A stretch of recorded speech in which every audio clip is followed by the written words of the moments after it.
Que é, malta? Olá, Rui, tudo bem?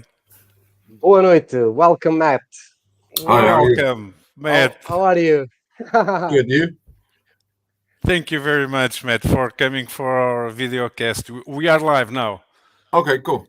Okay, I don't know if you see our generic, the introducing for the video Yeah. cast. It's quite amazing, and we have lots of problems showing it because they have old bikes and new bikes. Yeah.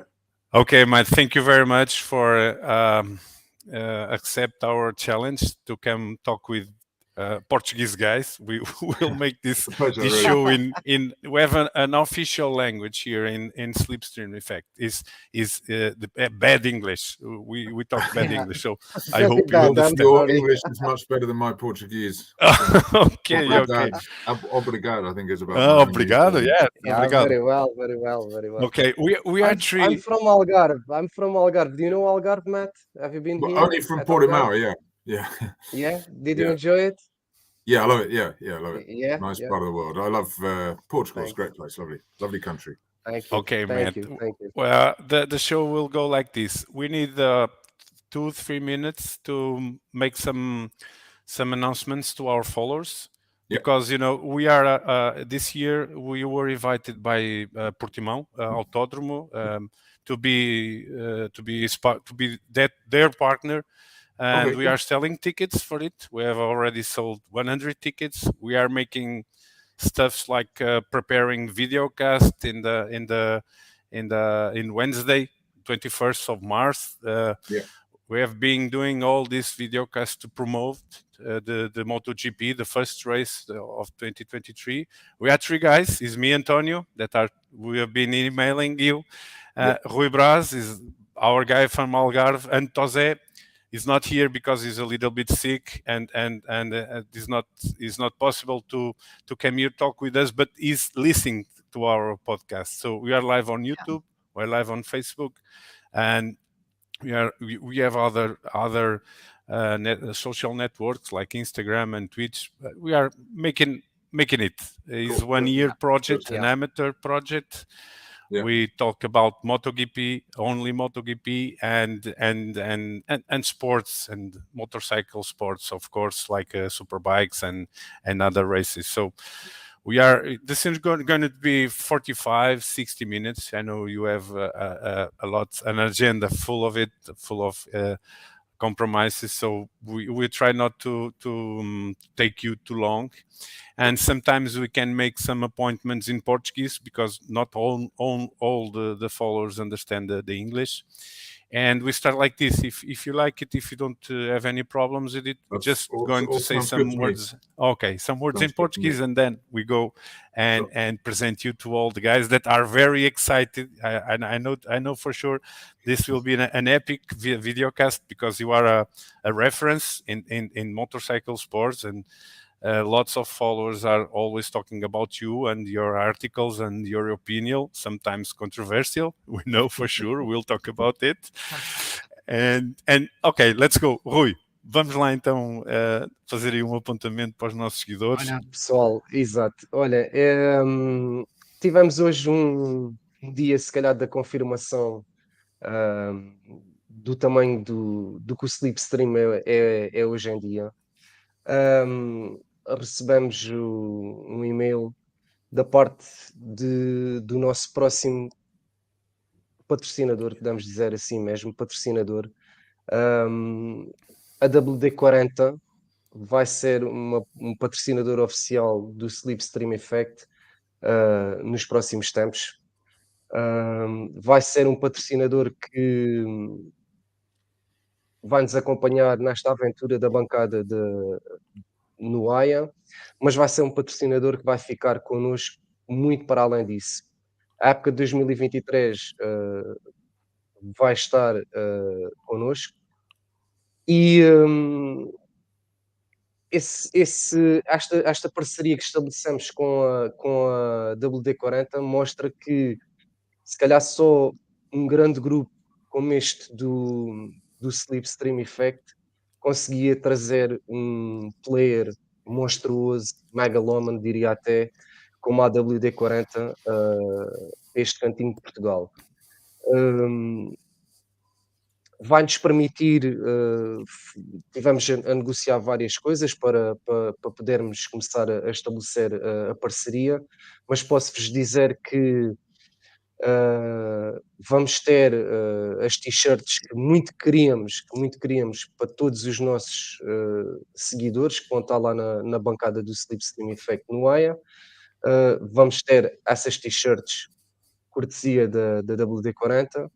A WD40 vai também entregar um saco com brindes a cada um dos nossos seguidores. Vamos ter um pack, um mega pack, posso-vos dizer, muito interessante, porque já recebi uma amostra desse pack para sortear no nosso jantar. Portanto, vamos ter um brinde especial, um pack especial para entregar e sortear no jantar que vamos fazer do nosso grupo, aqui em baixo no Algarve.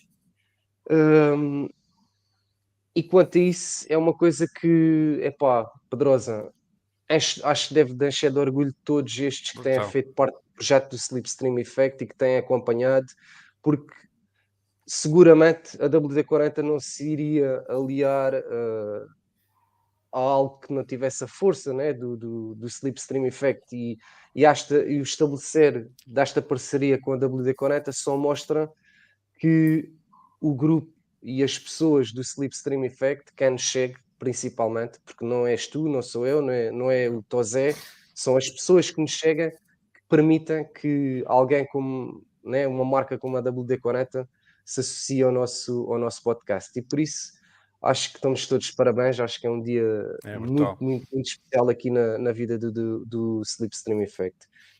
Quero-vos ainda dizer que conseguimos ter mais 25 bilhetes para a nossa bancada. Portanto, quem quiser mais bilhetes, contactem, já sabem qual é o e-mail, já sabem isso tudo. Portanto, contactem-nos porque vamos ter mais 25 bilhetes para a nossa bancada. E acreditem que é os últimos 25. Mais nada, não vamos ter mais nada a não ser os 125 bilhetes no total. Depois, dizer ainda que brevemente vamos fazer, ainda esta semana, uma publicação sobre o código promocional para se inscreverem no hotel que aderiu à nossa iniciativa também. Portanto, para terem o desconto, vamos ter lá com o código que é para as pessoas introduzirem.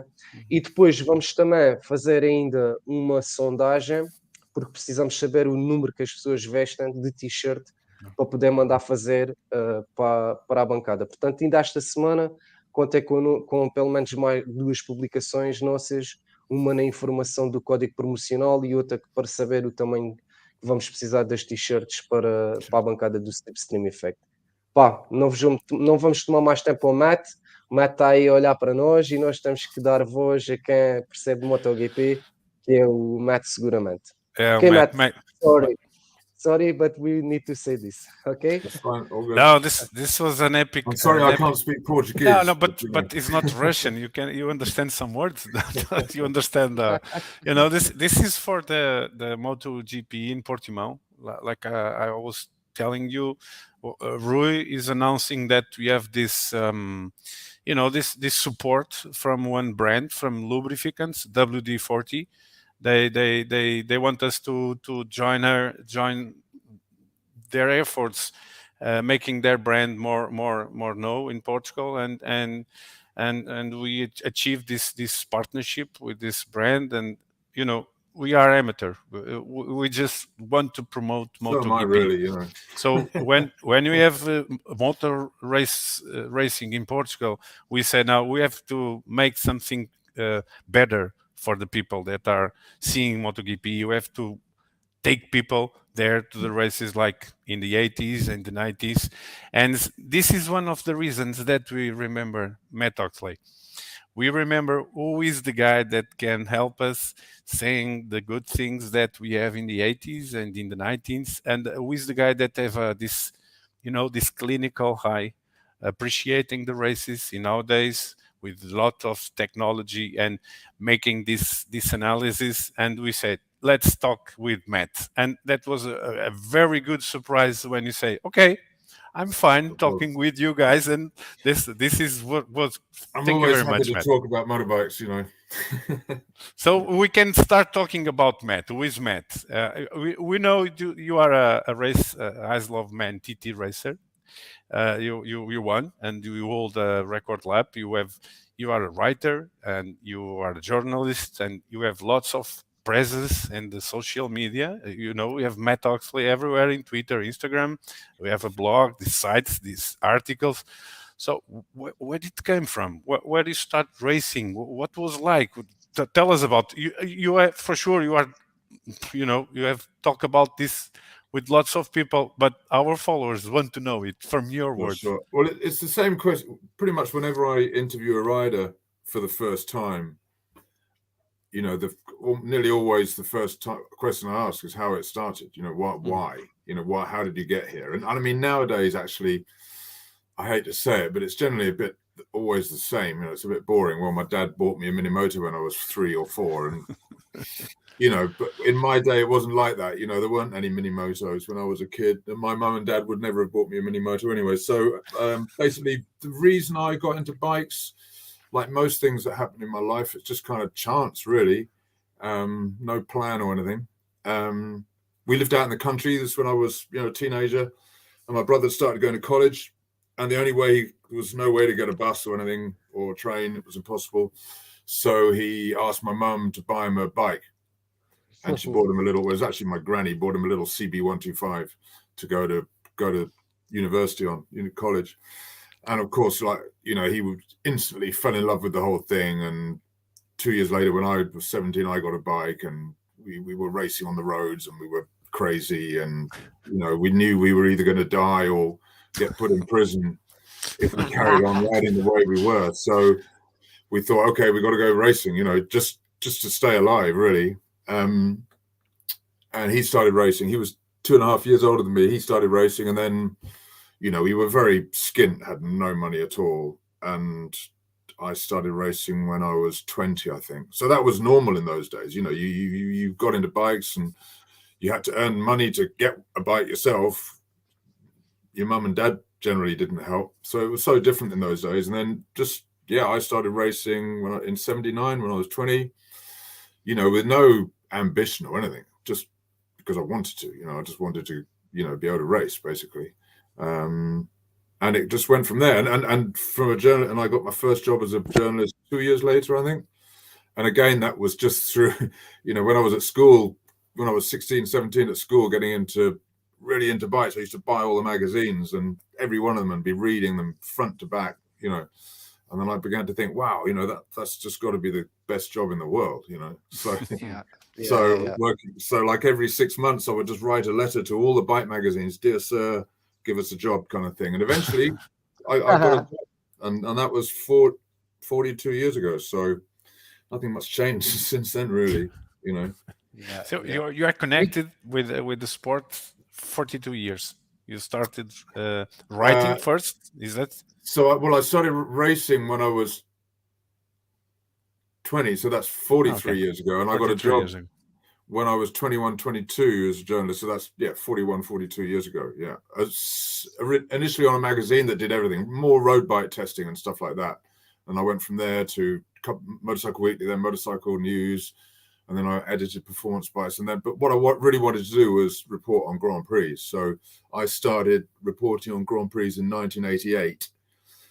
You know, obviously didn't realize it at the time, but that was when Schwantz and Rainey turned up. So suddenly that was, you know, the beginning of one of the great golden ages, really. Because you had Kevin Schwantz versus Wayne Rainey, and you already had Wayne Gardner, Eddie Lawson, and Freddie Spencer in there. So, wow. I mean, you know, and it was a special time to be there. Yeah, I mean, from all points of view, because not only were they kind of superheroes, but it was pretty wild in those days, you know. I mean, there was a lot of partying, and, you know, Sunday nights tended to be pretty crazy, you know. I mean, nowadays everyone just gets in their private jets and goes home to start training the next morning.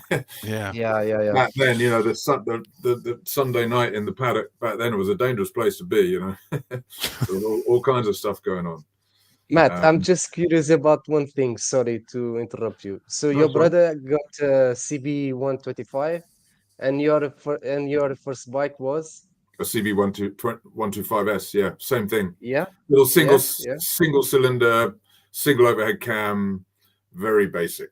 But I yeah, mean, you know what it's like when you get your first motorbike. It doesn't matter what yeah. it is. It just, I mean, to me, it was it changed my life It was basically. So the best bike of the world for sure. yeah, no, Yeah, exactly, yeah.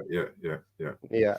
Very good, Yeah. very good. I was reading something about this particular start of your career, and I find something that that I think you have wrote it. I think is from you, yeah. And you say that I think you were working as a road tester when you receive a phone call, or I don't know. I think it was a phone call asking you to ride a motorcycle in Isle of Man, because they will sponsor the race, and they would like to have a rider. And wow. It was actually the editor of MCN. So I was a road tester at MCN, and the production TT that hadn't happened for about 12 years, and they decided to bring it back because this was the mid 80s, which was, I mean, you could say this was the start of real sports bikes, you know, the GPZ 900, the RD 250, 350 LC, and then it was just the explosion of sports bikes, GSXRs, you know, I mean, it was just when everything went crazy. So the MCN were going to sponsor the production team, TT, and they said to me, do you want to do it? You know, and you're going to write a story about it. And I was quite anti the TT at that time. Because it was very dangerous. And yes, my two big heroes when I was a teenager were Tom Heron, who was killed at the Northwest 200, which is a race, a kind of Isle of Man TT kind of race in Northern Ireland. And the other one was Pat Hennon, whose career was ended at the Isle of Man in 1978. So I didn't really want to do it, you know. And then I kind of asked the editor and said, you know, I'll have to be over there for 2 weeks. What else do I have to do? And he said, nothing. Just do the race and write a story about it. I was like, yeah, cool, I'll do it. But basically, I went over there for a holiday, really. And I kind of rode around the track, and I thought, oh my God, this is, you know, when you drive around it in a van or on a road bike, and you just see all the stone walls right by the track, and, you know, you imagine losing the front and you're going into that cliff or that, you know, I just thought, I can't do this. This is too dangerous. And so I thought, well, I can't withdraw before the race before practice starts, because that just wouldn't be right. So I'll just do one practice session, and then I'll just say, no, it's not me, you know. And my first practice session, because in those days they don't do it anymore. They used to do early morning practice. It starts at 4:30 in the morning. So the sun's just come up, and the idea is to get practice over before everybody gets up and goes to work to reduce the hassle for the locals, you know. Mm-hmm. So it's a mental kind of thing. Your alarm goes off at 4 in the morning. You kind of stagger down the stairs of the hotel, and you climb on your bike right up to the start line, and off you go down Bray Hill, like whoa, you know. And I did this. It was a nice day, and oh my God, you know, I think I did 2 laps. You know, you get enough time for 2 laps, so that's 120 kilometers, 130 kilometers, and I was gone. You know, I was like, wow, this is the best thing I've ever done in my life. You know, because you know, me and my brother would be racing on the roads all the time, and you know, you'd come into a village and we were very. I'm not saying that anybody should behave like we do, but we behaved very badly. You know, we were very dangerous and stupid, but we were young, you know, young and stupid, so we were sort of used to kind of going through these villages that. I mean, I used to kind of try and double or triple the speed limit. You know, if I could do 60 and a 30 or 90 and a 30, I'd be like, yeah. But there you are at the Isle of Man TT, and you know, obviously on the road, you're worried about police chasing you, which happened a lot. But you get to the Isle of Man and you're going through a 30 mile an hour limit, which is 50 Ks at 120 miles an hour, 200 Ks, and people are going like, yeah, you know. So it was just like, wow, it was like racing with my brother and all our friends, but 10 times more fun, basically. Matt, just And the make image, sorry, Antonio, sorry. a. And the image of losing the front and going to the wall disappeared immediately.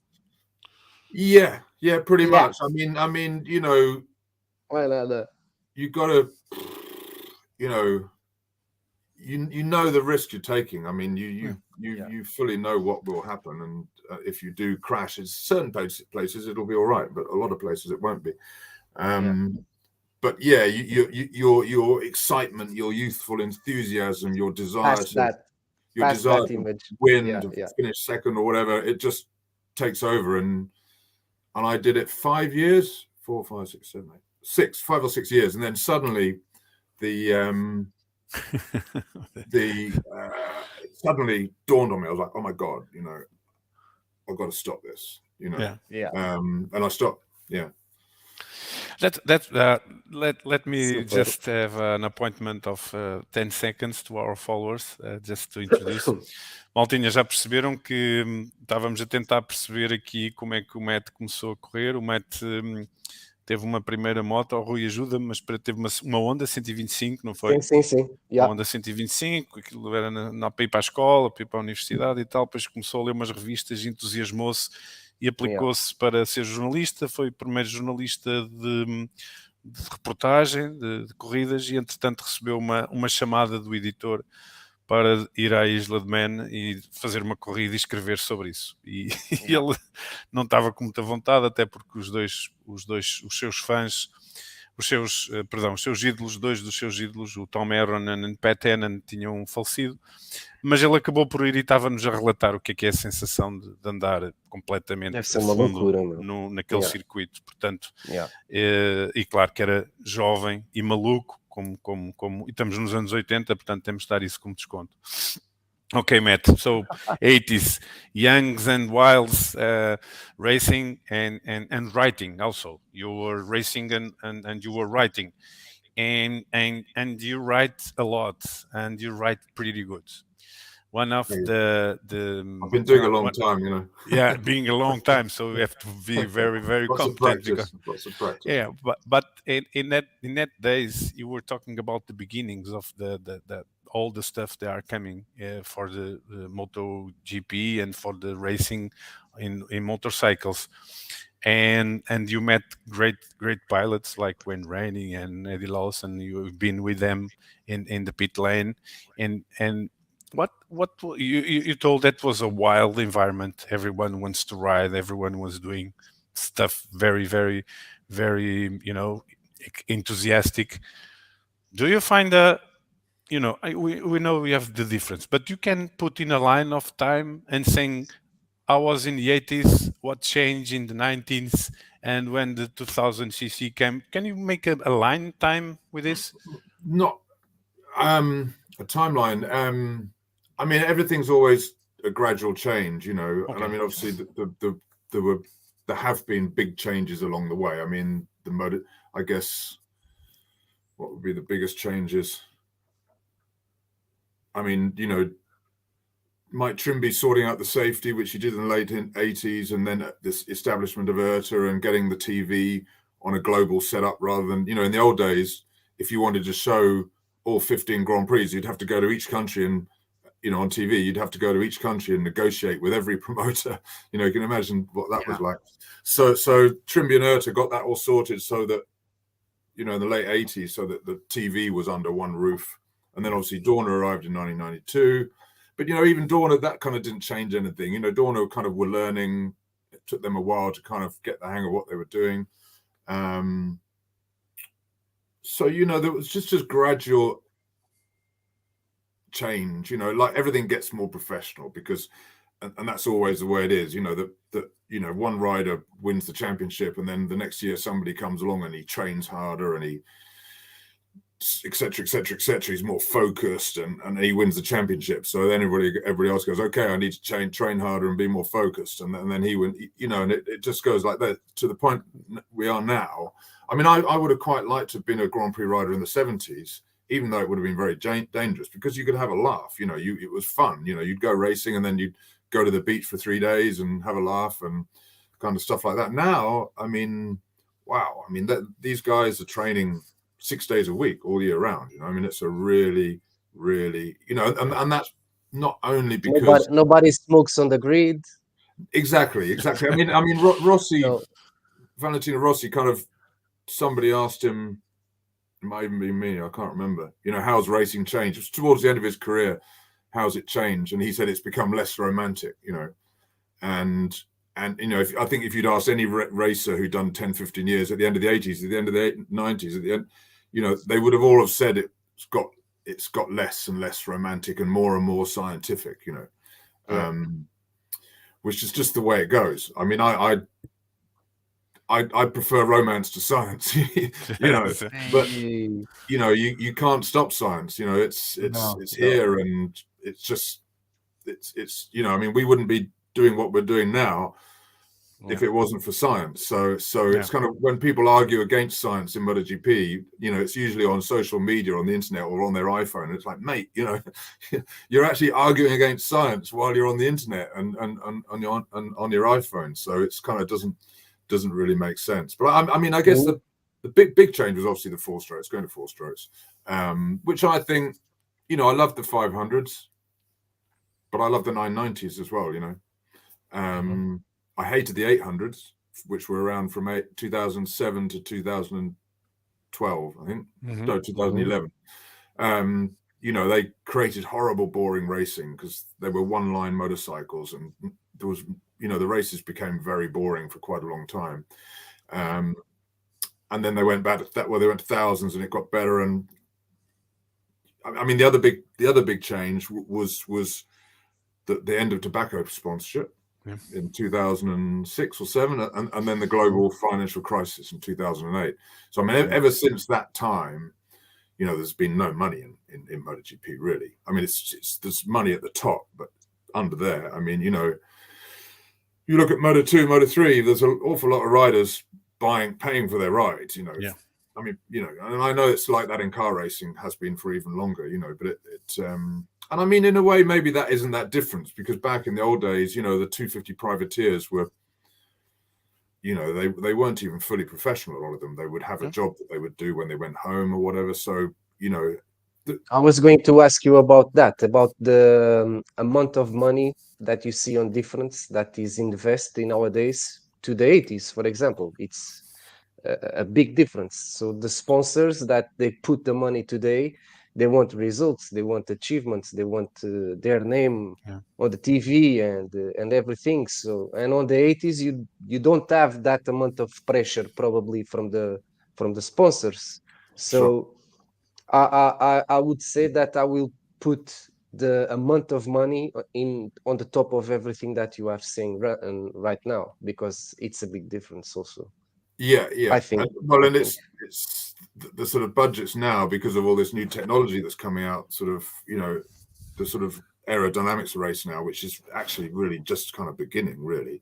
Going to with Ducati and Aprilia using downforce fairings and all that kind of stuff.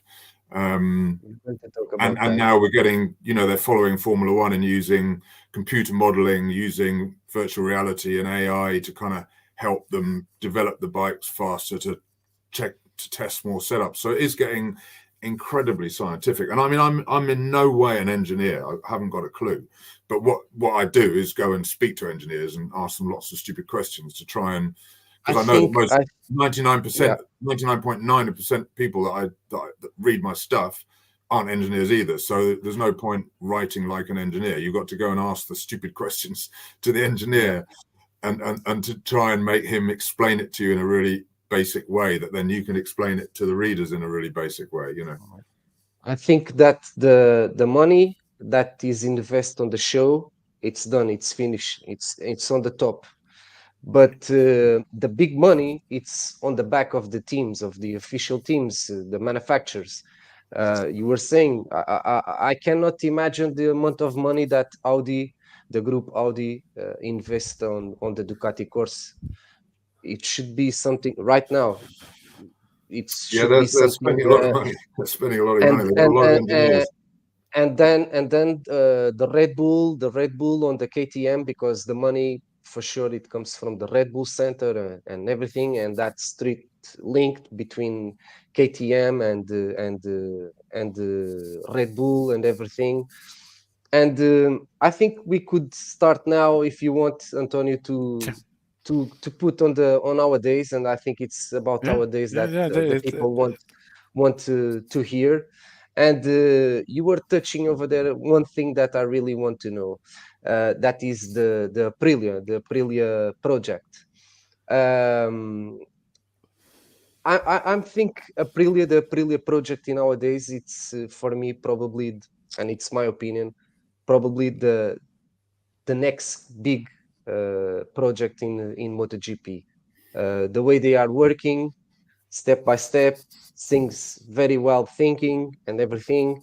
The way they speak, the way they show the things for the people, and especially the bike that they are building. I think the bike that they are building, it's completely different from the Ducati that is on the winner on the last 3 years in manufacture. I'm speaking about the manufacture. And I would like to hear your opinion about the Aprilia and the RS GP, the V4. Well, I mean, the big huge turning point with Aprilia was when they from 2016 to 2019 they used a narrow V, trying to make the bike more compact, but it made it slightly higher because you can't get the throttle bodies and everything in the V, and they just couldn't get any more power out of it because it vibrated, and they couldn't get any more RPM because so eventually they went to a 90 degree, which has got perfect balance, so you can tune it more, and it just fits. Basically they went the same way as Ducati, Honda, and KTM. Yeah. Although the KTM is 86 degrees. So that was the big turning point. I interviewed Aleix Espargaro a couple of weeks after he won in Argentina last year, and he said that he nearly retired at the end of 2019 because this project is going nowhere. There's no point. And then he thought, okay, decided to do one more year, and it was when COVID started. Obviously, it was when COVID early 2020. So Aprilia weren't able to run the bikes at all. They basically, because the factory was shutting down because of COVID, because it was really a disaster in Italy at that time, and they basically put all the bikes in the crates and sent them off to Sepang for the first test. They hadn't ridden them, hadn't even done anything on them before. I think obviously the engines have been run on the dyno, but I don't think the engines have been run. The bikes had not been ridden, so it was completely raw. And Aleix went out and did his first exit, did 3 or 4 or 5 laps, and came back in. And he's a very emotional guy, and sat down in his chair and started crying. Just going, Jesus, God, this thing is just so much better than what we had before. And they've just built from there, and they've obviously and Piaggio have made a bigger investment, because Romano Albiaziano used to be the chief engineer and the team manager, so he'd be doing all the rider contracts, mechanics contracts, sitting on the MSMA committee. Hardly had time to do any engineering. So when they brought in the new team manager, Romano was able to concentrate on focus where he's good. Piaggio spent more money, and they went down this same aero route as Ducati, basically hiring Formula One aero engineers from Ferrari mainly, and there they are, and they're just. I think the Ducati's the best bike because it's winning everything, but I think the Aprilia is probably the most right. I would put it second, and I think it's much more rider friendly than the Ducati. I think it looks just the way the Aprilia has always worked, seems to be very flowing, fluid kind of bike. Whereas the Ducati, I think it's a bit more hard work, But no, it's like a 4-line. Sorry, looks like a 4 inline. It does, and I've often asked them how they managed to do that, and obviously they won't say. And then last year, one guy said it's got something to do with something one of the Aprilia engineer, who I won't name, said it's something to do with how they designed the steering head inside, which is something they started doing on the 250. So but it's really lovely to see and they're great people as well. Albiaziano is always really easy to talk to, and Aleix, I love Aleix. He's just fantastic, and Maverick. You know, he's the kind of weird one, isn't he? You know, will he, won't he? You just never know. You just never know. I mean, obviously, you guys, you know, you're speaking from Portugal, and I think Miguel Oliveira is kind of the dark horse this year. You know, I don't know whether you use that phrase in Portuguese, but yeah, more or less the same. You know, he's obviously a highly intelligent rider, and he's a kind of flowing rider. And I think, you know, the KTM isn't like that. So he got so far on the KTM. I mean, he won races on it, but then once Michelin changed the front tire, everything kind of went wrong in 2021, didn't it? So they've been kind of fighting back from that since. But I think he's made the right decision going to the Aprilia, and I think it depends on how good the bikes are. I mean, I would think that Aprilia would realize that obviously he is really very talented. And you have saying one thing that we normally every Monday speak here. It's about the vibration of the bikes, and I think the vibration of the KTM on that frame, that is completely different from the alloy frame that is going to ride now. That's could be one of the main difference, because if you see on KTM, you have on the history of KTM in MotoGP, you have Miguel Oliveira with a pull. You have made one front line, one pull, and then you have Paul Espargaró, I think, with 2 or 3 pulls, and that's it. And then you see the riders like João Zarco, Bagnaia, Quartararo, everybody that have alloy frames that is completely different when they need to get that big lap to get the first position. They get it because could be the vibration that you get on really high speed. Completely different. I think KTM know what they're doing, and I don't know. I mean, I don't really subscribe to that theory that, you know, you can't do it with a steel frame. I think KTM have, you know, that frame is 10 times more complicated than it looks. You know, a lot of it's 3D printed with the insides will have amazing, you know, and KTM are trying to catch up on this VR AI thing that, you know, I mean, if you're using AI to design parts, you know, you can put into your computer what you want, what stress you want here, there, and everywhere, and the computer in 5 minutes will spit out 50 different designs. So you get 5 of them 3D printed and stick that in. So I mean, they can do so much stuff with that frame. The thing is, you think that they only started in 2017. I mean, you know, I mean, Honda have been there since the 60s, pretty much. Yamaha have been there since the 70s. Aprilia have been there since the 90s. Ducati have been there for 20 years. So I think what they've achieved is amazing, and I think you know, if you look at what they've got this year, they've got 3 quite similar riders. You know, they've got Pole, they've got Miller, and they've got Binder, who are all just kind of, you know, full gas merchants. Yeah. You know, whereas Miguel wasn't more like that. He was more of a kind of, you know, okay, you know, let's just get it right, and you know, I don't think Miguel isn't a kind of full gas and hang on for dear life kind of guy. You know what I mean? He's very like, I want to do this. I want to do this right. On trails. That's why I think the Aprilia will really suit him. And I think, I don't know, but if the RNF bikes are good, and if Aprilia have got any sense, they'll make sure they are. I think you could end up in a situation where after a few races, Oliveira might be the top Aprilia guy. You know, which will put.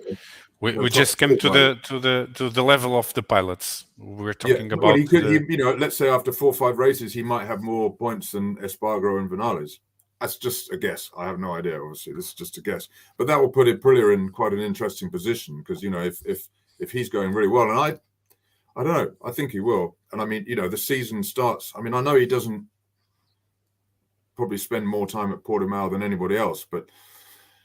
You know, I mean, when he won there the first time and just dominated everything and just disappeared, you know. Yes. So, you know, maybe he'll do the same again, you know. So after Miguel Oliveira and after the things that you are saying, for 2023, Do you can mention 2 or 3 pilots that you are waiting to see what they are up to?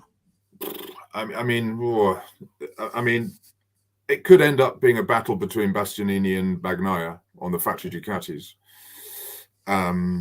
If Ducati still have that technical edge, and I mean, if it is a duel between Enea and Pecco, I was a betting man, which I'm not, I would put my money on Enea. I think, Bagnaia is obviously a special rider, but to me, Bastianini just has that little bit more flair and that kind of attack, that if in that situation, Bagnaia seems more like a kind of scientist to me. Everything has to be, just right for him to ride the bike. Whereas Enea, he'll quite happily just shove it up the inside a bit out of control and try and get past, So there's those two. There's Marc Marquez, who, if the Honda improves just a little bit, he'll be there without a doubt. As long as he can stay healthy and everything. Quartararo, I mean, there's now 2 inline 4s on the grid, right? Yeah, only. Yeah, and they're surrounded by 20 V4s. They all have more horsepower than them. And they, however much horsepower Yamaha get from that engine this year, they might get where Suzuki were last year. Maybe it'll work for them. But if you're on an inline 4 wanting to take these big flowing lines, and there's 20 V4s around you that can go steaming up to the apex and get in your way, stop and come out, then it's very difficult to use the strength of an inline 4. So, and they're down to 2 bikes, and now that everything's so much about data, which is another reason, especially now with this AI and VR, the more data you can feed into your computer modeling for virtual reality and AI, the bigger advantage you're going to get. So the Ducati advantage is just multiplying and multiplying, So yeah. So where are we? We've done Bagnaia, Bastianini, Marquez, Oliveira. Yeah. If KTM can make that step, I think Binder will be in there. You were talking about qualifying. What they say is that they can't get that extra edge grip out of a soft tire, out of a brand new tire, that the others can. If they can find that somehow and qualify on the second, third row, or first, second, third row, you know what Binder's like in races. Wow. Yeah. If I would love to see him get up the front, because I like to see not crazy riders, but I like to see riders who, just stick it up the inside and hope for the best. And so I think you like a lot of Cole Crutchlow and other British riders. Yeah. I mean, I want to see a fight. I want to see, that to me is motorbike racing. It's a fight. That's what it is. What do you think happened to all the British pilots? Because Great Britain have lots of tradition in motorcycle racing and since the old days, and now you don't have it in MotoGP.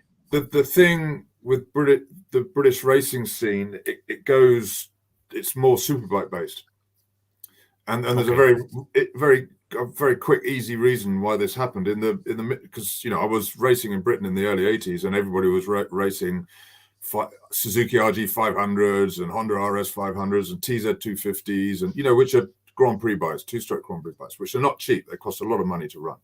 And then in the early 80s, we had a really bad recession, economic recession in the 80s, and all the grids were just emptying because no one could afford to buy a TZ or an RG.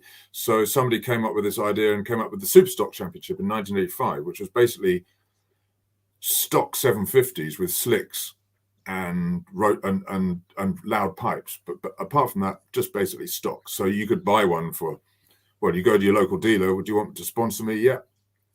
Give you a bike for £5,000 or whatever. It doesn't need looking after. It's a 4-stroke, very low tuned 4-stroke, and you just throw tires at it and off you go. So that was in 85. So that became suddenly the big thing in Britain. We were all racing production GXR 750s, and then the RC30, and then World Superbike started. So British riders, off they went into World Superbike, and it's just stayed like that forever since.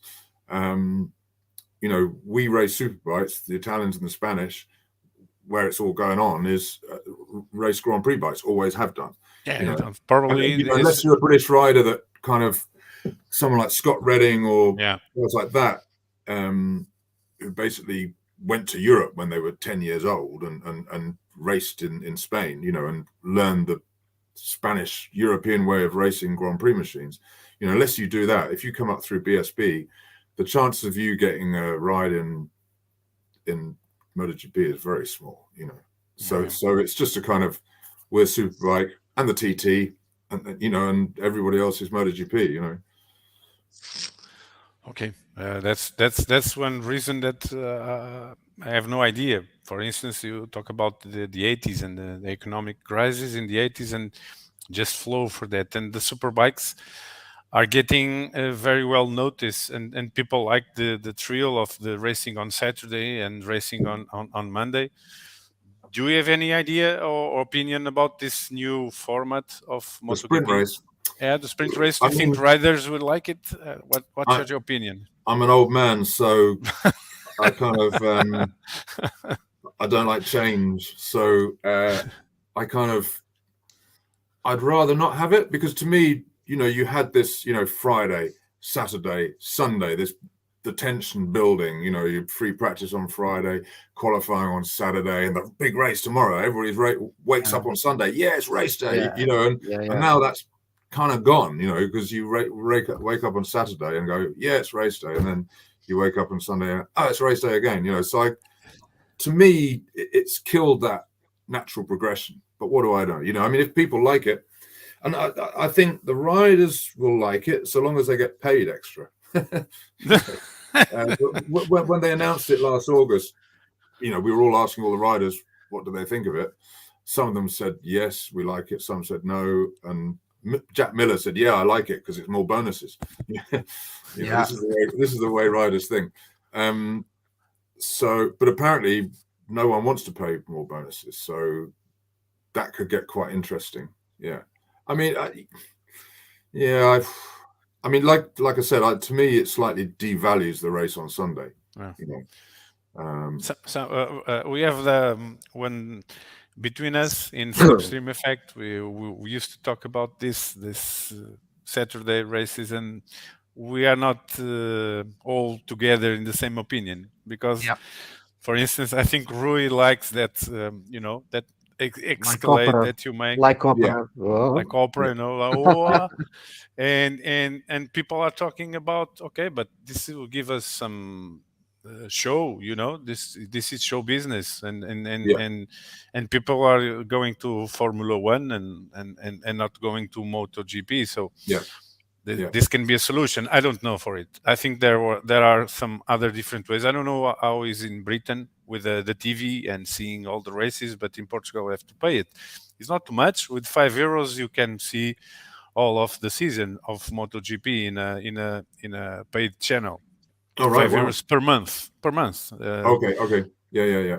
So to me, what they need to do is sort out the ability to overtake, because that's something that we've lost in the last few years, and that comes largely down to the improvements in aero, the shapeshifters, the ride height adjusters. So everybody's coming out of this corner at the same speed. Everybody's braking to the limit of the front tire. So there's nowhere to find a difference. All the bikes are the same. So it's very, very hard to make the difference. So it's on the bikes, not on the show. You think the problem to have more people seeing and follow MotoGP is on the bikes, not on the show and all the things that we arrange about. The thing that a few years ago, when in the first few years of Michelin, the racing was just unreal, and MotoGP was getting a lot of attention, especially from Formula One, just going, this is real racing. MotoGP is real racing. That's what, if you want a real racing. I mean, I know, I work for Car Magazine, and they were all like, wow, this is, these are the proper gladiators. This is the proper racing. That's gone now, because if you get close to the guy in front, you lose downforce, and B, your front tire overheats. So, even if you're catching somebody up at half a second a lap, by the time you get there, the heat off his bike overheats your front tire, and then if you get closer, the wake off his aero will reduce your downforce. So you've lost grip, and you go from being half a second faster to probably 2/10 slower. So you just go back and have to go back, cool your front tire, then have another go. So that's not good. It really isn't good. To me, sorting that out would have been a better idea than having the sprint races, to be honest. And do you think that the skills of the riders and the way that the next generation of riders, they could take more from the actual bikes of our days? Do you think there is a chance for the riders, instead of changing the bikes again or whatever, do you think the new riders, they need time to learn the way to ride properly on these bikes? Or do you think no? You quite often now get MotoGP riders come in straight away, and if they've been in Moto2 for several years, the bikes, they're obviously very different, but they're not as different as going from a 250 to a MotoGP bike or something. A Moto2 bike is basically the same weight-ish, similar size tires. So, the big difference are obviously the power, the electronics, and the carbon brakes. But, generally, if you've got a good rider, it doesn't take them long to get up to speed, does it really? I mean, quite often they crash quite a lot, usually losing the front. So generally they don't get hurt. But I mean, one of the problems is that the bikes are so good now that everyone can take them to the limit. That's the problem. And because you have told one thing about Marquez previously. We were saying that if Honda improve just a little bit, he will be there. Yeah, because he's special. Because I still think he's the best rider. I have no doubt about that. And I think what he's done over the last 3 years, coming back from that injury and all the sort of mess that followed it. And I mean, he was over 15 months from the accident to, I mean, you think of all the injuries he's had, all the operations and everything, and he still wants it. I mean, that's just utterly incredible. I mean, there's never been a rider it's not only the shoulder, it's the eye also, the problem of the eye.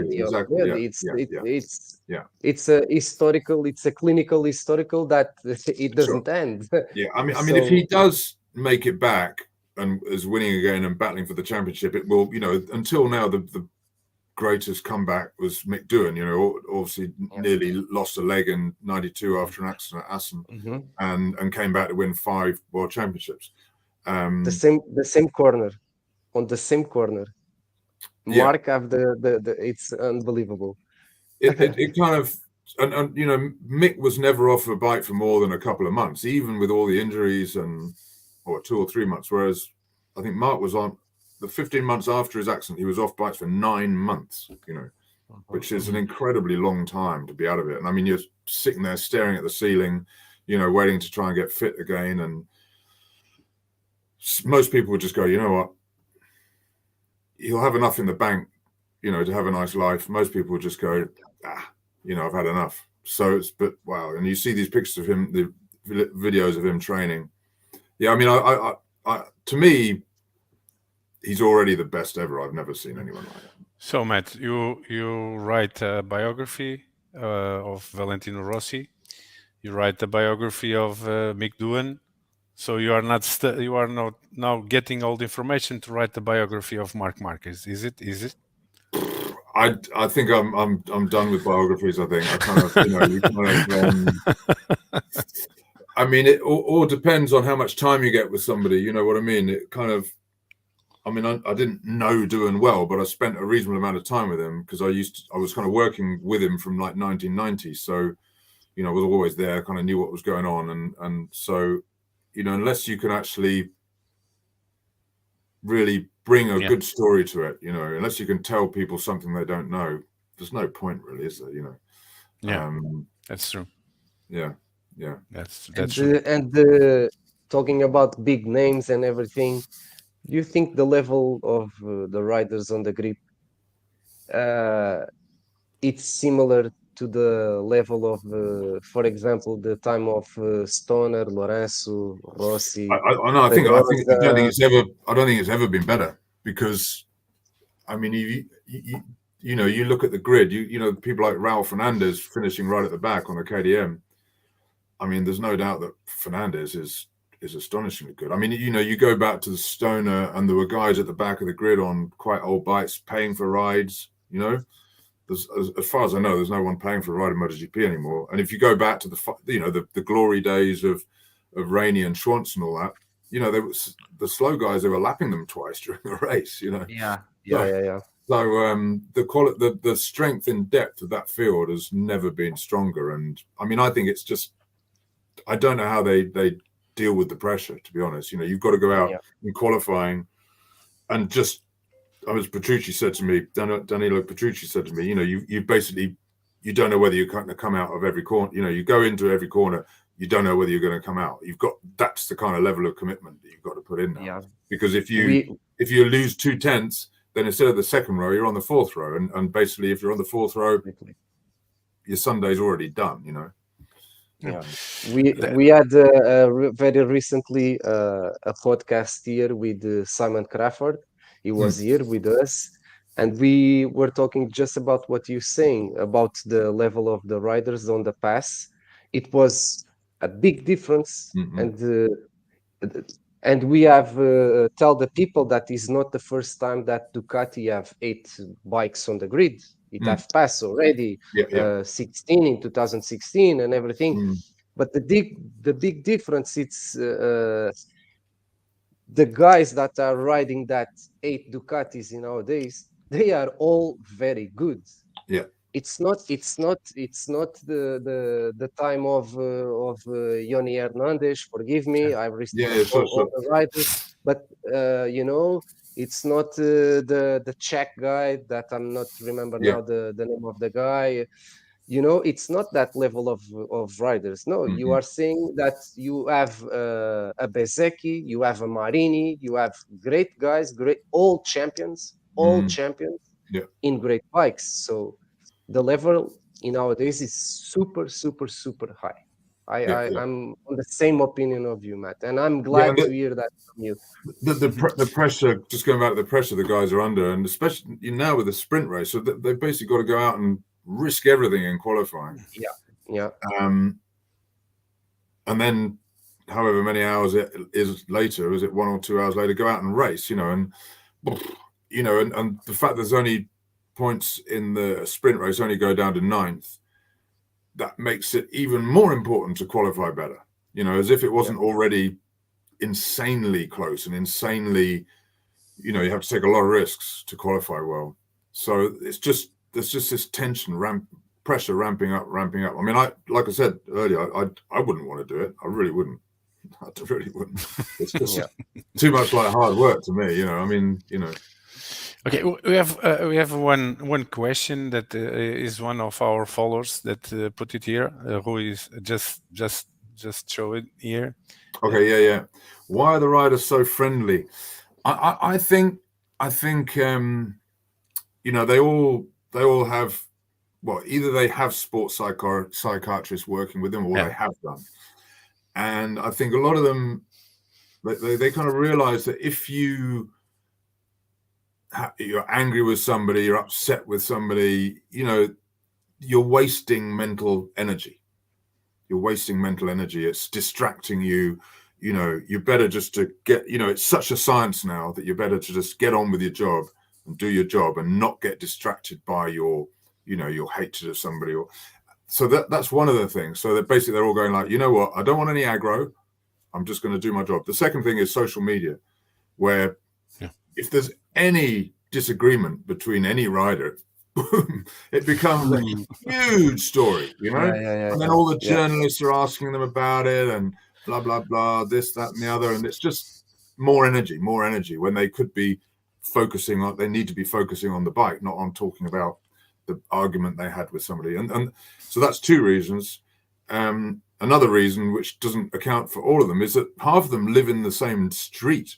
In Andorra, neighbors. Espargaro. So Espargaro lives literally next door to Fabio Quartararo, literally next door in the next door house. So they're always, hey, hi, how are you? Let's go for a coffee, blah, blah, blah. Joan Mir lives 100 meters down the road.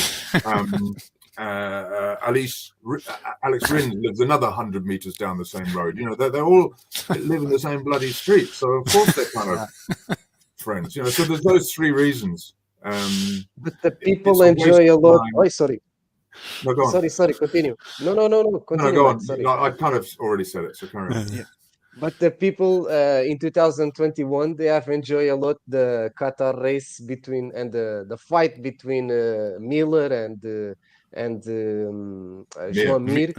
Yeah. People when they saw that, everybody on the next day were crazy about that. We want that back again, and blah blah blah. But Dorna, they put I don't think Dorna put anything on it. I mean, you know, all these guys will remain friends until there's a reason for them not to. You know, so if they're, but you know, you get like Assen last year when Alish took out Quartararo. Yeah. And you know, straight away Alish comes into the Aprilia pit and they're all hugging each other, and you know, but they literally live in the next door building. So but like I say, I think mostly they try to avoid that because it's just a waste of energy having arguments, and because of social media, you can't have a little disagreement anymore. You know, even a small disagreement becomes a huge thing. Yeah. But no, I agree. I remember McPhee with the guy. I don't remember the other guy, but John McPhee. They were putting on the television front by front in front of each, and they need to apologize to each one in the television. It was the last year in 22. I don't remember the other guy, but they got a contact and they crashed. Moto3, yes. It was in Moto3, and then Dorna said, no, you need to go to the cameras and apologize. Yeah. I mean, I mean, the thing is that, you know, if there is a big collision or somebody takes somebody out, you know, it's very easy for the friendship to end, you know. But I think in general, people have just realized that it's a waste of energy, and racing is such a science now. You know, they all have to have big balls and be incredibly brave to do what they do. But even more than that, they need to be scientists. You know, it's not like the old days when they, you know, it was fight. You know, they were just fighting. It's much more complicated than that now, and much more stress, much more pressure, and so on and so forth. You know. I have a question for you before giving this opportunity to one of our followers. I think we will find Rui, are you seeing the comments? Yeah. I'm seeing. I suggest you to put the Paul Brookman. Okay, I've not seen this one. Yeah, this one is lots of comments. We're not. It's not possible funny to put it on. Stories that happen in races. Oh my god.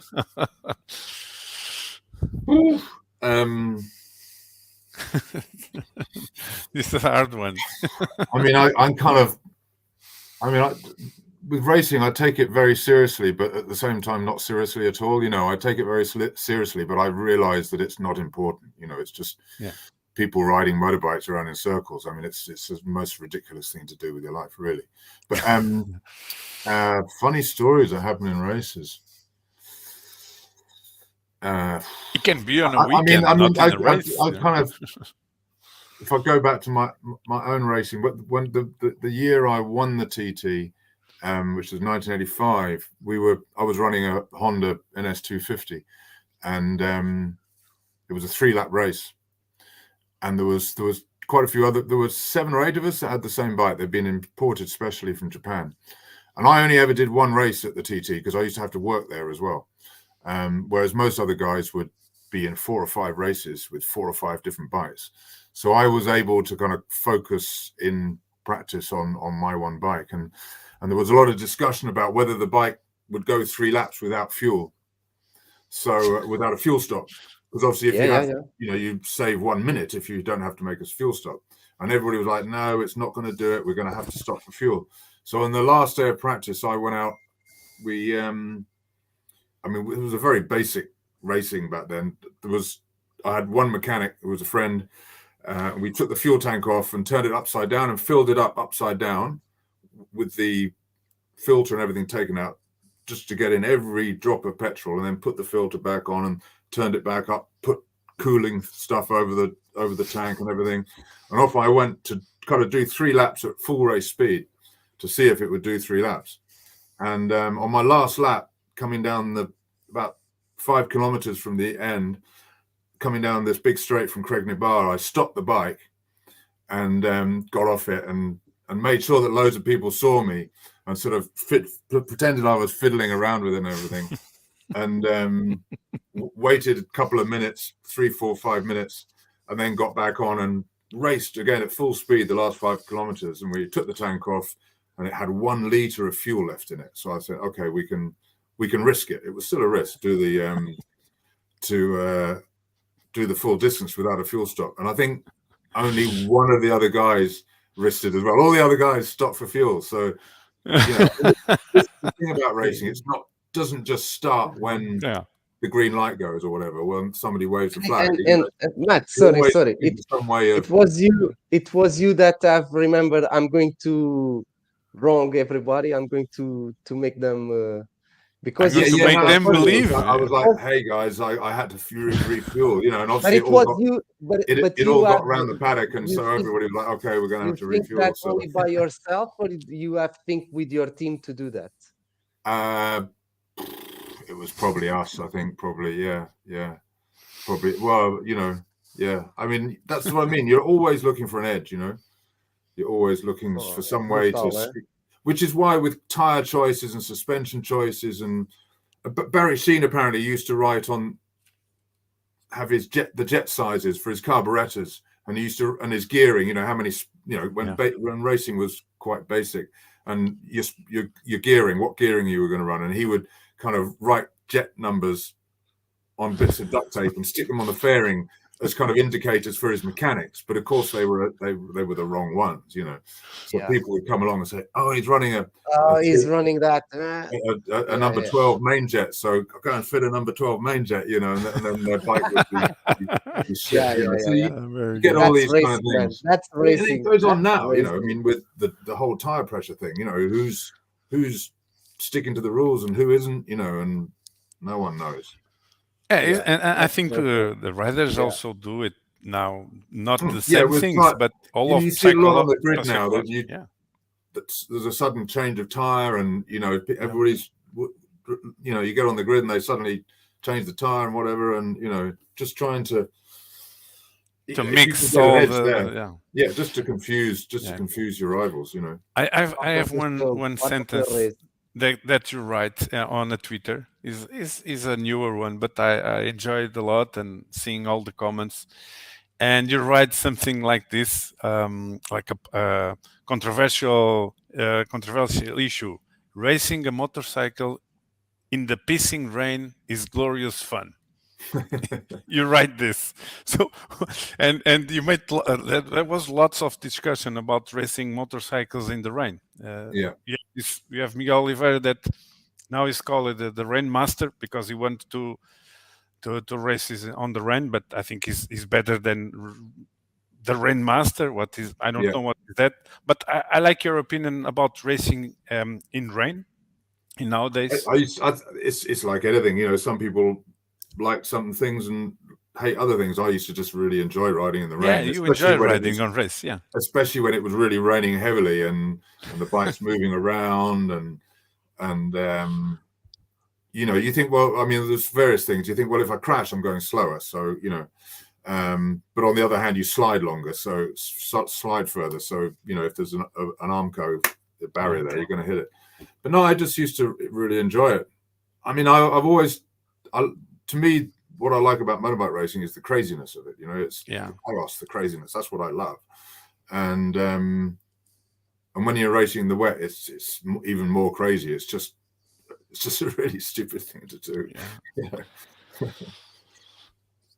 And I enjoy it. Here we are like cats. Here in Algarve and Portugal, we are like cats. We don't like raining and nothing about that. We enjoy Well, about I the mean, sun. that's the other thing. If you That's live the in Britain, thing. if you Oh, live in that's Britain, it. you get used to racing in the wet. You know, if Yeah, yeah. you can't race in the Otherwise, you wet and won't you're race. racing in Britain, you're screwed. You know. Yeah. Okay, we have 1 hour of videocast. We don't want you to get too long with us. This is great. We are having a blast of a time. We have lots of comments here. They're all comments about the aerodynamics. We talk about the evolution of MotoGP, riding, pilot of riders or motorcycle. We've talked about that. I need to know something about your opinion on some brands on like, for instance, Suzuki leave the MotoGP. We ask all these things about Suzuki to all our guests. You know, it's very sad, Suzuki leaving. But you think MV Agusta, BMW, Triumph is in on Moto2. But what do you think for the next years? Do you think there will be an opportunity to not having 8 Ducatis or, you know, 4 Hondas? Well, I mean, without a doubt, it's better for the championship if the makes, you know, the number of bikes fielded by each factory is more equal. But I mean, you know, the number one thing I would say is, first, what you said earlier was that there used to be lots of Ducatis on the grid anyway. Yeah. So this isn't new. And you know, if the other manufacturers are complaining about about there being too many Ducatis, then they shouldn't. They could have stopped that from happening by going to another independent team saying, you know, what Ducati want for 2 bikes, 2 million. All right, we'll lease you 2 for 1.5 million. You know. So it's Ducati have just, you know, you look at everything they've done for the last 5 years, and my God, you know, that they've barely made a mistake in any way, really, in any big mistake. But I would hope that it would become more equalized. As far as other manufacturers coming in, you know, the world's in a tough time, you know, in many ways. But financially, certainly, you know, there's we're still hanging over from the 2008 crisis, and now we've got inflation, we've got Ukraine, and so everything is a bit, you know, and also the higher the level of MotoGP gets, the more difficult it gets for somebody else to come in, you know. KTM, for example, one of the reasons they came in 2016 was when the spec ECU came in. So straight away they didn't have to develop their own electronics. They had to work out how to get the best out of the spec software. But, you know, so that was a huge thing that they didn't have to do. That was one of the reasons they came in at that time. But now everything's at such a high level, you know. And it's quite difficult to have a. I mean, motorcycle aerodynamics are much more complicated than Formula One, you know. Because, you know, 2 wheels, Formula not 4 One car wheels. just goes left and right. You know, a motorbike does this, it does that, it does this, it does that, and all the while this is happening, the rider's moving around on it, you know. So it's you know, changing the load, changing the shape of the bike aerodynamically. I mean, it's a massively complicated world, and although I don't really like all this aero, I'm kind of fascinated by it as well, you know. And I think when testing starts next week, it is next Friday. Yeah, next week. Yeah. I think there's going to be some interesting looking bikes. I think the KTM is going to look very mad, from what I've heard. You know, because they is a KTM Aprilia. They have make this. The ground effect fairing that Aprilia, like the Aprilia. So the other thing is with Yamaha, you know, the more downforce aero that you run, the more drag you create, obviously. So the more power you need. More power. Yeah. So you know, that's another negative for the Yamaha. Not only does it not have, you know, maybe they'll come out and somehow work some magic and it will be as fast as the V4s. I'd be amazed. Maybe they will. You know, you need a lot of power, not just to go down the straight now, but to go around the corners. Because if you haven't got the downforce aero, you're not going to have the grip, and you need the power to be able to run that aero on the straights. You know. Yeah. Well, Antonio, I would my last question to Matt, and I would like to know your expectation for 2023. What do you think about what championship we could have in next year? I In your never opinion, really make predictions because they're usually wrong for a start.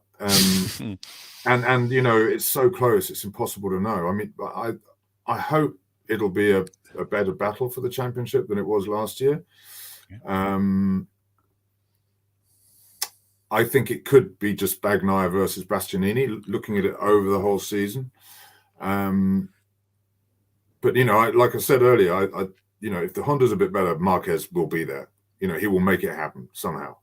Bagnaia, Bastianini, Marquez. I think Quartararo will be in there because, without a doubt, I would say to me, Marquez and Quartararo are the best two riders in there at the moment. And if KTM can make that little improvement in qualifying, then Binder will be there as well. I mean, I think it could be a fantastic season. You know, with lots of battles, which is what I hope. you didn't spoke a single word about the ex Suzuki riders. What do you think what do you think about those two boys can do in their new seats? It depends how the Honda is. I mean, I know that Rins, although he didn't look his times weren't fast in the tests. I saw him the next day, and he might have been just pretending, but he said no, it's got a lot of power, it's got a lot of potential. So you know, and I think now obviously with HRC they've got Ken Kawauchi taken over from Takeo Yokoyama. Kawauchi obviously, you know, he's produced an incredible bike. The Suzuki was an incredible bike. And, you know, the thing is that none of them need to make a big change. You know, that none of them need to find half a second. But all of them need to find like 2/10. You know, it's nothing. It's nothing. So you just make a little change and suddenly, you know, there. I mean, I hope Honda do, because they've had a hard few years, you know, and I, like I say, one thing is for sure, the Honda is a kind of copy the structure of the Suzuki, because they are going to ride only alloy, and they used to have the carbon swing arm, and now they have the alloy one. So it's impossible to know. Maybe they'll go back to carbon. I mean, Marquez said there was very little difference between the two, but he just preferred slightly the information, you know, the feedback he got from the aluminium one. But he said, you know, in the lap time that there's no real difference. Rins and Alex Rins and Juan Mir, I mean, it's going to depend on what Honda come out with. You know, if they can make a small step, then you know, they'll be there for sure. Okay. I have one last question. Sure. We have his last question. It is more like a taste question, like or dislike question. What is your favorite circuit on the calendar, and why? Mugello, Phillip Island. I really like Silverstone. I mean, the fast ones. I like fast tracks. I mean, Valencia. Oh God, you know. I mean, it's a great track because everybody can see, and you know, like a stadium. It's just, you know, I like tracks where, you know, they're really. Mugello, Silverstone, and Phillip Island. The two. They would be my three, I think. I mean, Portimao, it's pretty good, but you know, it's very interesting because of the, you know, what they have to do to control the roller coaster, over the jumps and everything. But again, like so many modern circuits, it's very hard to overtake, you know, because it's kind of very twisty, you know. You will be in a you know, making some work in the circuits in this calendar to 2023. Yeah, I'll be going to. Last year I went to 16. This year I'll be going to 14 plus the two tests. So I'll be in Sepang next week, and then I'll be in Portimao for the test, and then the Portimao for the race. And, we will meet there. I hope we'll meet there. We will meet there. We will be. Yeah. We have a special program. The Slipstream Effect will be in the paddock. We were invited to stay together with all the journalists and to talk with some riders and some technicians, some engineers. Okay, we are amateurs, so if we call you saying, "Hey, Matt, please I'm an give amateur that got. give I'm us an a amateur. hint, so we talk with." I'm an Yeah. amateur that got lucky. Really, that's all it is. Really. Okay, Matt. Thank you very much. We'll be in touch. All right. Rui, you want to say some goodbye words? Well, yeah, just thanks for listening. If you've got this far, well done. Hope I haven't bored you too much. Yeah, No, and great. let's hope that it's a really great season with some good battles and keeps us entertained on Saturdays and Sundays, which is yeah. All right. Thank you very so much, Matt. Matt. It was Muito a really obrigado. joy, and thank you for great our talk. followers. They have been here following, and we share some content on the social media just to get you know better. Thank you very much. Ok. See you. Tchau, tchau. Bye bye. Adeus. Malta. Obrigado. Então, Obrigado. é isso mesmo. Obrigado. A gente vamos nos despedir e agradecer e relembrar uma vez mais que vamos ter bilhetes aí para a malta.